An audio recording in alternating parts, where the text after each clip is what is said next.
زمان لما كنت بعمل الفطير المشلتت وببيعه كان الكل بيستعجب من جماله، توريقة وطعم ما حصلش، خفيف على المعدة ما بيتعبش المعدة، وفي نفس الوقت طعمه كله سمنة بلدي وقشطة وخطير ويجنن. اتفرجوا كده على جمال التوريقة بتاعته وشوفوا الطبقات بتاعته قد ايه خفيفة، ما شاء الله روعة. تعالوا نشوف عملنا ايه. بس الاول ما تنسيش اللايك والشير وتعملي لي متابعة. انا حطيت في العجان بتاعي 5 كوبايات من الدقيق. انا هعمل فطيرتين ان شاء الله. الفطيرة بعمل لها 2.5 كوبايات من الدقيق، وحطيت معلقتين 2 من السمنة. تقدري تستخدمي سمنه بلدي او صناعي حسب اللي موجود عندك. حطيت رشه ملح وكوبايه واحده من الميه، وجنبي شويه ميه كمان. هزود واحده واحده زي ما العجين بتاعي ياخد حسب الدقيق. ويفضل ان انا لما اجي اجيب دقيق خاص بالمعجنات اللي هو مكتوب عليه بيتزا ومخبوزات، او لو هجيب دقيق سايب اسال اللي انا هجيب منه الدقيق ده ينفع للفطير ولا لا، عشان في انواع من الدقيق ما تنفعش للفطير. ببدا ان انا اشغل العجينه بتاعتي واحط بقى الميه بتاعتي واحده واحده لحد ما اوصل لعجينه متماسكه. ولو ما فيش عجينه ولا حاجه تزعلك ولا حاجه توقفك، وهتعجني بايدك وهتطلع معاكي عجينه زي الفل. العجينه بتاعتي اتمسكت معايا وتمام، بس محتاجه تتعجن كويس. العجينه بتاعتنا بتبقى لينه شويه، مش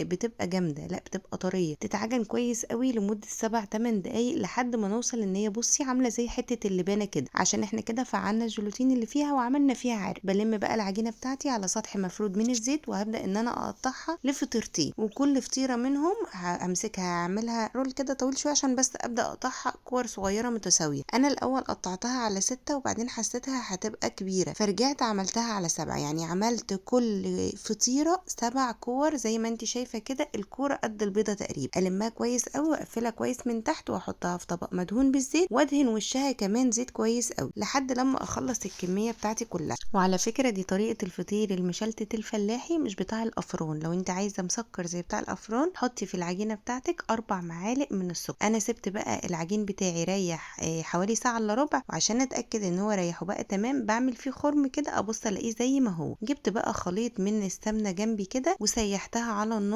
انا عملت شويه سمنه بلدي على شويه سمنه من اللي هي روابي بطعم القشطه دي. على فكره يا جماعه ريحتها رائعه. هي مش اصح حاجه، هو كده كده الفطير يعني مش صحي، بس السمنه الروابي دي ريحتها جميله قوي. فانا حطيت منها معلقه كده على السمنه البلدي، وبدات ان انا اجيب الكره بتاعتي واحطها في السمنه، وبعدين افردها بقى على الرخامه وابدا اطبقها. بس قبل ما اطبقها بدهنها كلها بالسمنه كويس قوي، وقبل كل تطبيقه بعملها بدهنها سمنه زي ما انت شايفه كده. ادهن سمنه واقفل، ادهن سمنه واقفل. هفرد لك واحده تانية دلوقتي واوريك. هعكها بالسمنه كويس كده في الحله اللي انا عامله فيها السمنه، وابدا ان انا افردها بالراحه. حتى لو اتقطعت منك كده مفيش مشكله، انا سبتها في التصوير عشان اوريكي ان ممكن حته تتقطع منك عادي. بجيب الكره الاولى احطها في وسط الكره التانية بعد ما دهنتها كلها بالسمنه، واقفل عليها من الناحيه دي واقفل من الناحيه دي وادهن سمنه، وبعدين اقفل تاني من الناحيه اليمين واقفل تاني من الناحيه الشمال بعد ما ادهن سمنه. زي ما اتفقنا نفرد وندهن سمنه، وبعدين نحط الكوره اللي عندنا او التطبيقه اللي احنا طبقناها الاولانيه في النص، ونبدا ندهن فوقها ونقفل من الناحيه دي ومن الناحيه دي، وبعدين ندهن تاني ونقفل من النواحي التانية، وهكذا لحد لما نخلص الكميه بتاعتنا كلها اللي هي هتبقى لكل فطيره 7 فردات. يعني كل فطيره هنفرد بقى ال7 مرات دول، وكل مره نفردها هنحط في وسطها اللي احنا عملناها قبل كده زي ما انت شايفه كده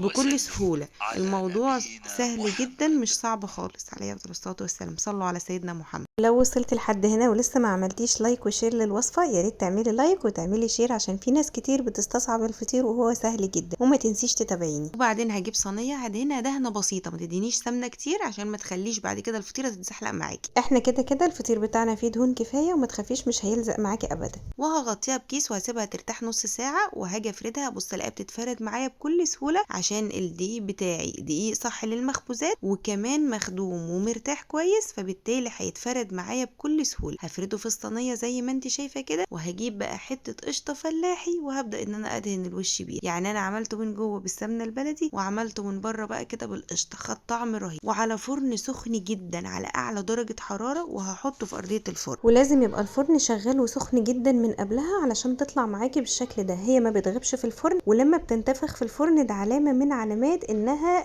معموله صح، وهتطلع معاكي مورقه وزي الفل. ولما تطلع من الفرن بحطها في صينيه او هي في صينيتها وبغطيها وبسيبها على جنب، لا برشها ميه ولا اي حاجه خالص. وخدي بالك تنبيه تاني، اوعي تغيبيه في الفرن عشان ما ينشفش منك. هي مجرد ما بتلون من تحت خلاص هي كده استوت. تطلعيها تحت الشوايه تاخد اللون بتاعها من فوق وتطلعيها وغطيها وسيبيها شويه وهتلاقيها بالجمال والطعامه ده معاكي. اتفرجي ما شاء الله على التوريقه عامله ازاي، علشان خاطر احنا فردناها صح وعشان خاطر ارتاحت صح وكمان استوت صح. اوعي تسوي الفطير على نار هاديه، ولازم تسيبيه يريح كويس قوي وتستخدمي نوع دقيق كويس، وهتطلع معاكي بالشكل الرهيب ده.